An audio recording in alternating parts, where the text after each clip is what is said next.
సీతక్క, మీ జీవిత ప్రయాణం చాలా మంది మహిళలకు ప్రేరణగా నిలుస్తుంది.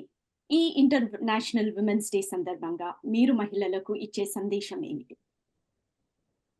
ఈరోజు ఇంటర్నేషనల్ ఉమెన్స్ డే సందర్భంగా మన తెలంగాణ అమెరికా తెలుగు అసోసియేషన్ సోదరులు సోదరి మనులందరూ కూడా ఈరోజు ఇంటర్నేషనల్ ఉమెన్స్ డే సందర్భంగా నన్ను ఈ యొక్క ప్రోగ్రాంకు ఈ రకంగా ఆహ్వానించినందుకు మీ అందరికీ పేరు పేరున హృదయపూర్వక ధన్యవాదాలు, శుభాకాంక్షలు. అదే విధంగా మా మహిళా సోదరి అందరికీ మరి తెలంగాణ నుంచి అమెరికాలో స్థిరపడ్డటువంటి అదే విధంగా మీ అసోసియేషన్ లో ఉన్న మెంబర్స్ అందరికీ కూడా నా హృదయపూర్వక అంతర్జాతీయ మహిళా దినోత్సవ శుభాకాంక్షలను తెలియజేస్తా ఉన్నాను. మేము నిన్న చాలా చాలా గ్రాండ్ గా మీరు చూసిండ్రు. మరి హైదరాబాద్ లోని పెరేడ్ గ్రౌండ్ లో వేలాది మంది మహిళలతో కూడా మన శాఖ ద్వారా మహిళలందరినీ కూడా పెద్ద ఎత్తున సమీకరించి బహిరంగ సభ ఏర్పాటు చేసుకోవడం జరిగింది. చాలా సంతోషం. మీరు నన్ను మర్చిపోకుండా నా నా కృషిని, నా పట్టుదలను పదే పదే ఇంకా చాలా పెద్ద ప్రపంచానికి ఈ రూపంలో పరిచయం చేస్తున్నారు. మీ అభిమానాన్ని, మీ యొక్క స్ఫూర్తిని నేను కూడా ఎప్పుడు తోబుట్టు లాగా తీసుకుంటా. సారీ, ఎందుకంటే నేను కొద్దిగా బిజీ ఉండి మీతో అంటే ఇంట్లో కూర్చొని మాట్లాడుకునే అవకాశం నాకు రాలేదు. ఎందుకంటే ములుగు నుంచి నేను ఇంకొక మీటింగ్ లో వెళ్ళడం తోటి మీకు ఇట్లా జర్నీలో కనిపిస్తున్నా, ఏమనుకోవద్దు. Once again happy women's day. Thank you Seethakka గారు, ఇవాళ మాతో పాటు జాయిన్ అయినందుకు ఇంత బిజీ స్కెడ్యూల్లో కూడా. సో సీతక్క గారు, ఒక ప్రశ్న. పాలిటిక్స్ అండ్ సొసైటీలో మీలాగా ఉన్నత స్థాయి చేరుకోవడానికి మహిళలు ఎదుర్కొనే ఇబ్బందులు చాలా ఉంటాయి. మీరు ఎదుర్కొన్న ఇబ్బందులు ఏంటి అండ్ మాకేమన్నా చెప్పగలరా? ఇబ్బందులు అంటే మహిళలుగా అన్నప్పుడే, ఉమెన్ అన్నప్పుడే జనరల్ గా తరతరాలుగా మెన్ లో వాళ్ళ మైండ్ సెట్ లో ఏముంటదంటే మేము we are the superior, women is అంటే వాళ్ళు సెకండ్ గ్రేడ్ ఉమెన్ గా, సెకండ్ గ్రేడ్ పర్సన్ గా ట్రీట్ చేసే భావజాలం ఉంది. అంటే అది తెలియకుండానే మనలో కూడా ఉంటది, మనకు మనం తక్కువ అని.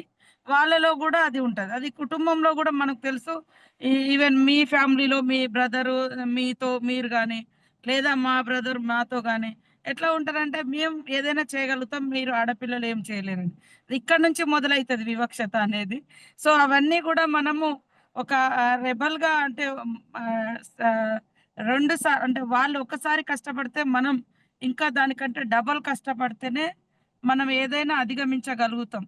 మనము ఇంకా తక్కువ అని కూర్చొని పెద్ద పోస్టుకు రావాలన్నా, పెద్ద పొజిషన్కి రావాలన్నా అది కష్టం ఈ సమాజంలో. నా నా జీవితంలో నేను ఎక్కువ కష్టాన్ని నమ్ముకున్నా. కష్టమే నాకు ఇక్కడి దాకా తీసుకొచ్చింది. అదే విధంగా ఉమెన్ ఎంటర్‌ప్రెన్యూర్స్ కూడా నేను ఈ మధ్య కాలంలో అక్కడక్కడ చదివితే మహిళలకు ఎక్కడైతే కీలక బాధ్యతలు ఇచ్చిరో కార్పొరేట్ కంపెనీస్‌లలో కూడా వాళ్ళు చాలా పట్టుదలగా చాలా అంటే కృషి చేస్తున్నారు అనేది ఉంది. సో మనకి ఏదైనా రాక రాక ఒక అవకాశం వస్తే మనం చాలా వాళ్ళకంటే ఎక్కువ జాగ్రత్తతోటి దాన్ని నిలబెట్టుకోవాలని చాలా కృషి చేస్తూ ఉంటాం. డబల్ కృషి చేయాల్సినటువంటి అవసరం ఉంది. నా జీవితంలో కూడా నేను ఈ పొజిషన్కి రావాలి అంటే చాలా కష్టపడ్డాను. నేను ఎప్పుడు కూడా అంటే ఇక్కడికి రావాలి, అక్కడికి రావాలి అని కోరుకోలేదు. బట్ స్టార్ట్ అయిన లైఫ్ నాది డిఫరెంట్ లైఫ్. చిన్నతనంలో ఒక మామూలు ఆదివాసీ ట్రైబల్ కుటుంబంలో నుంచి హాస్టల్ జీవితము, హాస్టల్లో ఎస్టీ గర్ల్స్ హాస్టల్ ములుగులో చదువుకొని అక్కడ నుంచి నక్సల్స్ ఉద్యమం వైపు వెళ్ళడము, అక్కడ నుంచి కొన్ని అనివార్య కారణాల రీత్యా బయటకు వచ్చేటప్పుడు మరి ఎట్లా బతకాలి మనం.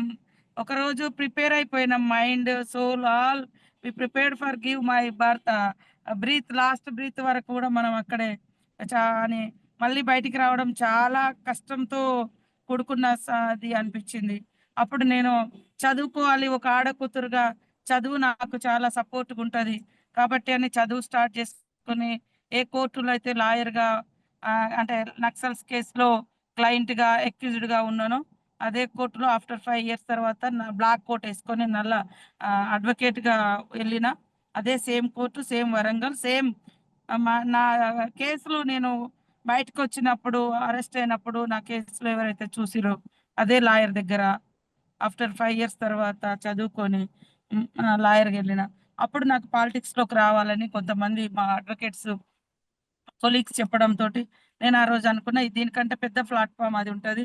సరే ఏదైతే మనం ప్రజాసేవలో ఉండాలి, మన వాల్యూస్ మనము, మన కమిట్మెంట్ మనది అని అట్లా పాలిటిక్స్ లోకి ఎంటర్ అయినప్పుడు ఓడిపోవడం జరిగింది. ఆ తర్వాత మళ్ళీ పట్టుదలగా గెలవడం, ఇలా కొన్ని వివక్షతలనే ఉంటది నాకు. అంటే నాకు కుటుంబ నేపథ్యం లేదు, పాలిటిక్స్ లో మా కుటుంబ సభ్యులు ఎవరు లేరు, ఆర్థికంగా కూడా మేము చాలా పూర్ అంటే పూరు. తర్వాత మనకు అంటే ఎవరు గాడ్ ఫాదర్స్ లాగా లేదా అప్పర్ క్యాస్ట్, ఇవన్నీ కూడా పాలిటిక్స్ లో కొంతమందికి హై పొజిషన్ ఇవ్వడానికి కొంత సులభతరమైనటువంటి మార్గం ఇస్తుంది, కొంతమందికి లాబింగ్ ఉంటది.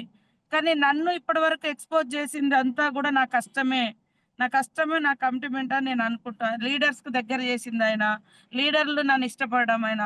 ఫస్ట్ తెలుగుదేశంలో ఉన్నప్పుడు అప్పుడు చంద్రబాబు నాయుడుతో గారు కూడా బాగా వాళ్ళు కూడా నన్ను దగ్గరగా తీసుకోవడానికి నా కష్టమే ఇష్టపడ్డారు వాళ్ళు కూడా. ఇప్పుడు కాంగ్రెస్ లో కూడా 2 సార్లు గెలిచి ఇటు రేవంత్ రెడ్డి గారు కానీ, అక్కడ రాహుల్ గాంధీ గారు, ఇక్కడ మొత్తం క్యాడర్ కానీ అందరు ఇష్టపడడానికి మేజర్ గా నేను కష్టాన్ని ఇష్టంగా ఎంచుకున్నా. కాబట్టి వివక్షతలు అనేది ఉంటున్నాయి, కానీ నేను ఆ వివక్షత ఎదురైనప్పుడు అది పట్టించుకోకుండా దాన్ని సరే మన పద్ధతిలో మనం వెళ్దాం. కొంచెం మనసు బాధ అనిపిస్తుంటది కొన్ని సందర్భాలలో, మనం ఇంత కష్టపడ్డా ఇంత కమిట్మెంట్ ఉన్నా కూడా ఎవరో దొడ్డిదారిన ఏదో దాంట్లోకి వచ్చేస్తుంటారు. కానీ మనము ఏంది అనుకుంటాం, కానీ టైం టైం ఖచ్చితంగా మన వైపు ఉంటది. ఖచ్చితంగా మనకు ఆ ఒక అంటే జనంలో మనల్ని మనం ప్రూవ్ చేసుకోవాలనేది నా ఫీల్డ్. తర్వాత మీకు అందరికీ నా మీద అభిమానం పెరగడానికి ప్రధాన కారణం కరోనా టైంలో నేను చేసిన సేవ. నేను ఈ ప్రపంచం అంతా చూస్తుందని నాకు తెలియదు. వాస్తవానికి అమెరికా దాకా వస్తుందా, అంతర్జాతీయంగా వెళ్తుందా, నేషనల్ వెళ్తా నేను ఎప్పుడు అనుకోలేదు. జస్ట్ సమాజం అంతా సైలెంట్గా ఉంది, నా ఏరియా అంతా ఫారెస్ట్ ఏరియా, సంతలు మార్కెట్ అనేది వీక్లీ వన్స్ ఉంటుంది, అప్పుడు వాళ్ళు వచ్చి సామాన్లు తెచ్చుకుంటారు. మరి అదన్నీ క్లోజ్ అయినప్పుడు వాళ్ళు ఎట్లా బతుకుతారు పాపం.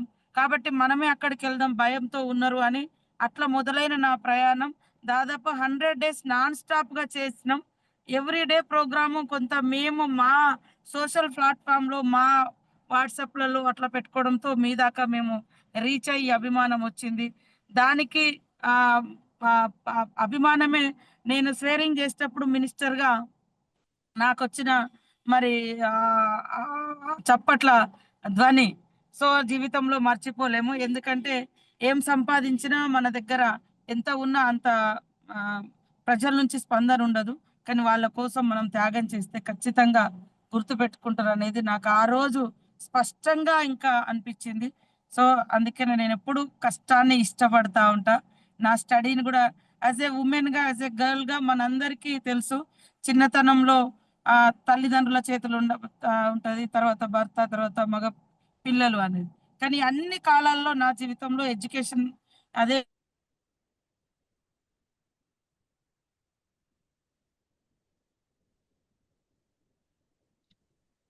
నుంచి వచ్చి నివాసి బిడ్డగా వచ్చి మీ అందరితో ఇలా షేర్ చేసుకునే ఒక గొప్ప అవకాశం. నేను మంత్రిగా కాకముందు కూడా నాకు గత కరోనా టైంలో కూడా అంతర్జాతీయ ఉమెన్స్ డే జరిగినప్పుడు నన్ను ఈ రకంగానే మన వాళ్ళు తీసుకోవడం జరిగింది ఆ ప్రోగ్రామ్స్లలో. చాలా చాలా థ్యాంక్ యూ మీ అందరికీ. మీరందరూ కూడా ఉన్నత స్థానంలో ఉండాలి.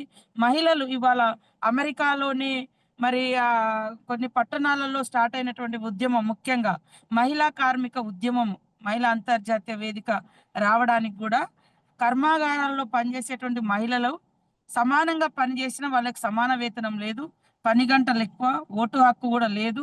దానికోసం ఒక కమ్యూనిస్ట్ నాయకురాలు క్లారా జెట్కిన్, జర్మన్ నాయకురాలు, ఆమె స్టార్ట్ చేసినటువంటి ఈ యొక్క ఉద్యమం ఈ రోజు ప్రపంచ దేశాల్లో అందరు కూడా, ఇది యాక్చువల్గా శ్రామిక కార్మికుల కోసం, శ్రామిక వర్గం మహిళల కోసం స్టార్ట్ అయింది. కానీ ఐక్యరాజ్య సమితి వరల్డ్ అంటే ఇంటర్నేషనల్ వైడ్ గా గుర్తించి ఈరోజు మనల్ని ఇలా సెలబ్రేట్ చేసుకొని మన హక్కులు, మన సమానత్వం, మన యొక్క ఆత్మగౌరవం గురించి డిస్కస్ చేసుకోవడానికి ఒక గొప్ప వేదిక ఈరోజు అంతర్జాతీయ మహిళా దినోత్సవం. సో ఈరోజు నన్ను మీరు ఆహ్వానించడం నాకు చాలా చాలా గుర్తుండిపోయేటువంటి సంఘటన. మీ అందరికి కూడా నమస్కారాలు. Thank you Seethakka. ఒక్క ఆఖరి ప్రశ్న, మీరు మంత్రిగా మహిళలకు చాలా పథకాలు చేపడుతున్నారు, దాని గురించి ఏమైనా చెప్పగలరా? వాస్తవానికి ఒక బెస్ట్ ఉమెన్ పాలసీ మన స్టేట్ లో తీసుకురావాలని మేము అనుకుంటా ఉన్నాం. అట్లా అందులో మీరు కూడా ఇది ఒక మంచి ప్లాట్ఫామ్. మీరు కూడా ఇదంతా కొంచెం బయటి దేశాల్లో కూడా ఎట్లా ఉంది, మన స్టేట్ లో కూడా ఎట్లా చేయాలని మీరు కూడా అడ్వైజ్ చేయండి.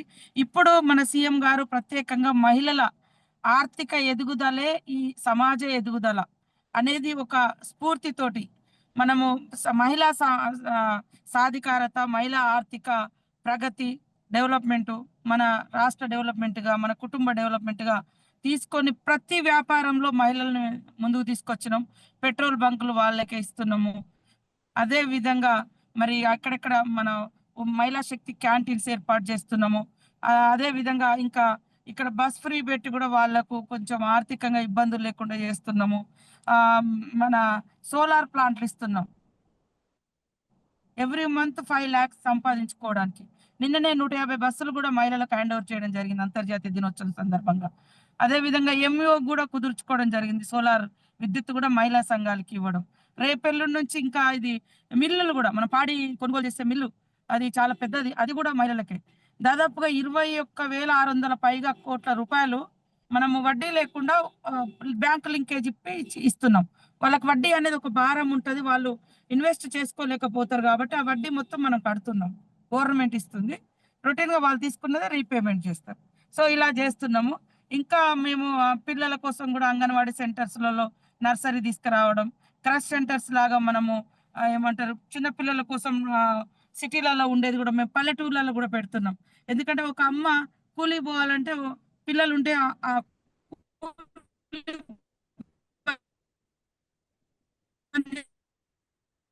చేసుకొని ఇంటికాడ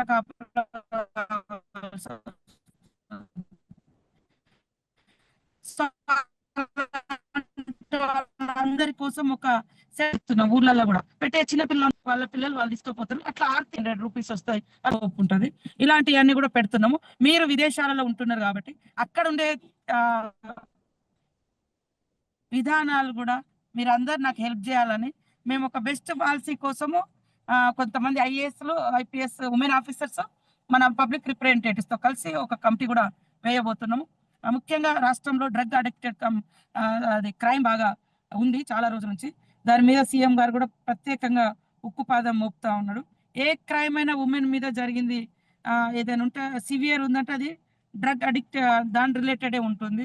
సో దాని నుంచి కూడా మనం ఈ రాష్ట్రాన్ని విముక్తి చేయాలి, అప్పుడు మహిళలకు ఇంకా భద్రత ఉంటది అనేది ఆలోచనతోటి అది కూడా చేస్తా ఉన్నాం. సో మీ అందరి సహకారం కూడా నేను కోరుతా ఉన్నా as a women and child minister గా. ఎందుకంటే అక్కడ మీరు చాలా వైడర్ గా చూస్తా ఉన్నారు. మీరు ఉండేటువంటి ప్రాంతాల్లో ఉండేటువంటి గొప్ప గొప్ప మంచి పాలసీస్ ఏమున్నా కూడా మన రాష్ట్రంలో ఇంప్లిమెంటేషన్ చేస్తాము. ఇప్పుడైతే 65 లక్షల మంది మహిళా సంఘాల్లో ఉన్నారు. వాళ్ళని 1 కోటి మంది చేయాలి, కోటీశ్వరులను చేయాలని ఒక సంకల్పంతో నడుస్తుంది మన ప్రభుత్వం. ఆ శాఖ కూడా నా దగ్గరే ఉంది, ఉమెన్ అండ్ చైల్డ్. తర్వాత ఉమెన్ గ్రూప్స్ ఏమో పంచాయతీ రాజ్ కిందకి వస్తుంది. పంచాయతీ రాజులు సెర్ఫ్ అనేది ఒక సపరేట్ వింగ్ పెట్టినాం. పేదరిక నిర్మూలన, ప్రతి ఇంట్లో మహిళలు పేతం కావాలి అనే కాన్సెప్ట్. సో ఆయన వితౌట్ ఇంట్రెస్ట్ మనము వాళ్ళకు చిన్న చిన్న చీరు మరి స్మాల్ అండ్ ఇక్కడ హైటెక్ సిటీ దగ్గర ఉండేటువంటి దాన్ని కూడా సీఎం గారు ఇవ్వడం జరిగింది. ఇలా మహిళల్ని ఆర్థికంగా బలోపేతం చేయడం, మహిళలకు కూడా రాబోయే కాలంలో 33% రాజకీయాలలో కూడా అవకాశం కల్పించాలనే ఉద్దేశంతో మహిళలకు కూడా అవకాశం ఇస్తా అని ఒప్పుకోవడం జరిగింది నిన్న సీఎం గారు. ఇవాళ ఒక మహిళకు కూడా ఎమ్మెల్సీగా విజయశాంతి గారికి అనౌన్స్ కూడా చేయడం జరిగింది. సో ఏదేమైనా మీ అందరి సహకారం మాకు అవసరం, మీ అడ్వైజ్ కూడా అవసరం. చాలా మీరు అంటే ప్రపంచంలో బాగా హైయెస్ట్ డెవలప్డ్ కంట్రీలో ఉన్నారు కాబట్టి అక్కడ మహిళల కోసం చేపట్టే మంచి కార్యక్రమాలన్నీ కూడా మాకు తెలియజేస్తే వాటిని మేము కొంత ఫాలో అయినా మేము కొంత అమలు చేయడానికి కృషి చేస్తాం. థ్యాంక్ యూ సీతక్క గారు. మా వంతు సహాయం మేము ఎప్పుడూ చేయడానికి రెడీగా ఉంటాము. సో విశ్వ గారు, if you want to say a few words. Thank you so much, Akka, for your availability. నమస్తే మీ అందరికి, వైఫ్స్ కు, మీ చెల్లెలకు, మీ అమ్మలకు అందరికి ఇంటర్నేషనల్ ఉమెన్స్ డే సందర్భంగా శుభాకాంక్షలు. Proud of you, Akka. Thank you so much, Akka.